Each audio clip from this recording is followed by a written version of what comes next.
It begins in a post-apocalyptic future, but everything has returned to looking like it's 16th century England. Invaders blockade an outpost whose lord struggles to see through his helmet as he tells his daughter 𝐿 to return to the kitchen. The capable fighters in this fella face a monster unrelated to the enemy named Grendel. As these people have had a really hard time of it, its attacks happen every night. But when the King 𝐿 takes his helmet off to actually see the beast, it says in perfect English that it isn't here for him. Like always, Grendel disappears into the shadows, and a traumatized peasant woman, Pendrell, attempts to flee from the outpost when the sun rises. She's swiftly captured as apparently nobody told her about the invasion force, who give her a level of beating that's probably a little overboard. They bring her back to their war camp, where a bodybuilding Jack Skellington uses a giant straight razor to execute even the prettiest of prisoners. Horn helmets trying to prevent evil from spreading throughout the kingdom, as they all know about the monster inside the castle, but not the details like the one about the woman they're about to cleave in half, having nothing to do with it. But luckily, they're interrupted by the arrival of Beowulf.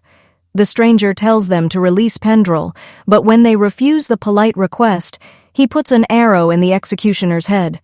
All hell breaks loose as Beowulf massacres the ill-equipped army due to seemingly none of them having any ranged weapons.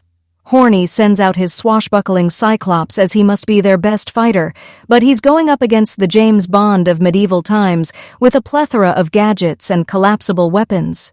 Beowulf dismounts his cycloptic adversary on his good side, so nobody can say he cheated. Possessing supernatural abilities unhindered by gravity, Beowulf begins to dismantle the rest of the forces while inserting flips any chance that he gets. He releases Pendrell from her restraints and kills a few more soldiers with no signs of slowing down, so the leader just gives up and agrees to let them go. Pendrell goes with her savior, but upon realizing that he's bringing her back to the demon-inhabited outpost, she decides to just bail out instead. Ms. Logical here would rather be slain by the enemy. So after all his wasted effort, our hero reaches the castle walls. One failed rescue attempt. Later he's interrogated at the gate by Commander Roland, who thinks that Beowulf has been sent by the enemy to kill them in their sleep. The weapons master says that it's for the king to decide, so they let the mercenary in to where the diminishing defenders are down to only 40 fighters. Roland takes him to meet 𝐿, whose lucky Beowulf isn't an actual enemy because he gives this stranger everything, including a room to sleep under the same roof. He gets shown to his bedchambers by Nepo baby weapons smith William, who's crap at his job and only got it because his uncle's the boss.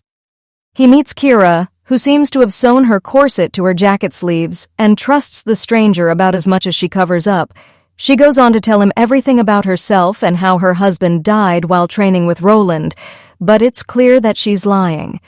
We see that it isn't far-fetched, though, as the commander beats around some barely there knights and almost kills a man who's 2.5% of their entire army. That night they all come together in the Great Hall for dinner, where 𝐿 and Beowulf throw flirty insults back and forth, while the jealous Roland pulls some goofy faces. When the hunter senses evil inside the castle, Roland tries to call his bluff, but a guard enters to tell the idiot to shut up as they have a problem. Grendel has become more brazen since Beowulf's arrival and has killed the weaponsmith in broad daylight, which by the reaction has never happened.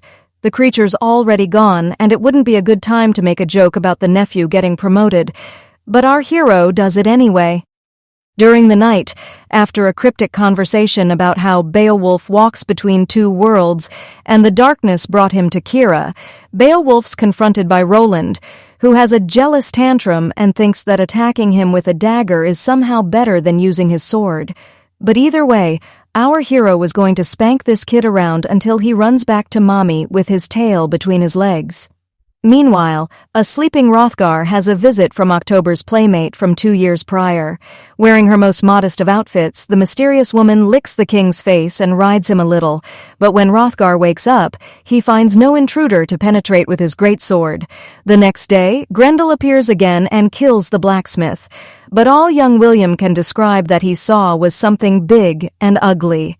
Since their numbers are dwindling, the king allows 𝐿 to join the hunt, while the rest of the women and children get evacuated into a church. Once the doors are sealed, the knights begin to hear screaming from inside, but are too late as Grendel has already killed all of their families.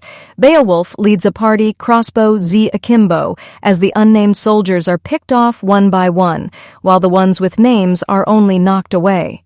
No weapons can pierce Grendel's hide, so when the creature goes for 𝐼𝐸, Beowulf Flippy flips onto his back to stop him, but gets tossed aside. He then gets disemboweled by the claws, but all it takes is for the king to challenge it again for Grendel to run away.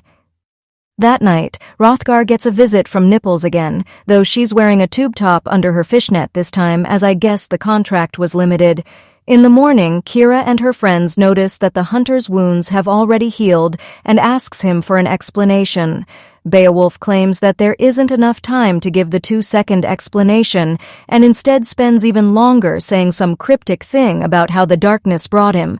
He doesn't actually need to do anything right now, and the next scene is just him making friends with an injured Roland over a meal. The douchebag apologizes for being such a douchebag and says that he didn't kill Kira's husband, who was a drunken abuser anyway. Beowulf then has the new smith craft him some custom blade thingy, which doesn't even get a dramatic montage before it's ready. When he's about to leave, Kira finds it the perfect time to confess that she killed her husband when he became drunk and tried to beat her. She fears that Grendel is her husband's ghost haunting her, so Beowulf says that spirits don't eat people, but still calls her a murderer for good measure. When he takes off, Kira hears a sound and goes to check it out, but it's only another scene to showcase the gorgeous lighting in this castle. Meanwhile, the two adversaries do battle in a flooded crypt or possibly the public sewers, but either way, it's nicer than most of their homes. During their soggy scuffle, Grendel gets the upper hand, but Beowulf gets the whole arm when he uses his new custom weapon to cut off the entire limb. The monster's roar alerts the whole castle as it scurries away into the shadows, but for some reason everyone acts like it's dead. Beowulf brings the arm back to the king, who has it hung high above the castle so the invading force will pack up their crap and leave. The whole kingdom celebrates like it's 1569, and even Beowulf, who should know better, tells Kira he plans to leave as his mission here is complete. Princess Peaches expresses romantic feelings for Beowulf, who doesn't reveal that he's actually the son of a demon until after possibly impregnating her. He says that his mother was tricked into sleeping with a demon named Baal, and that he's only able to suppress the evil inside him by slaying monsters. He suddenly senses something as the once again topless woman is shown approaching the commander on this particularly cold night. She seduces Roland.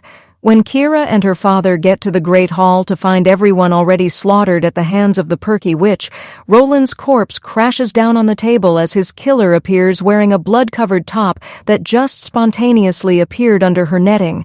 She reveals herself to be the woman that the king cheated on his wife with years ago, resulting in the depressed mother taking her life.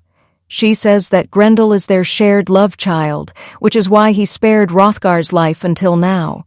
When he tries to attack his mother, the one-armed son kills his father and knocks Kira unconscious. But Beowulf arrives, and the missing arm allows him to impale Grendel with his sword.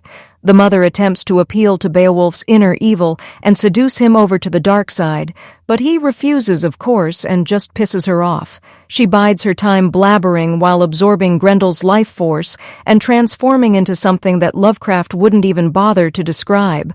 Beowulf battles the fleshy spider, and when she knocks the sword to the ground, he flips around the chamber to escape. When she catches him, he uses a dagger to get away and makes it back to his sword, but just drops it again as she pins him against the wall.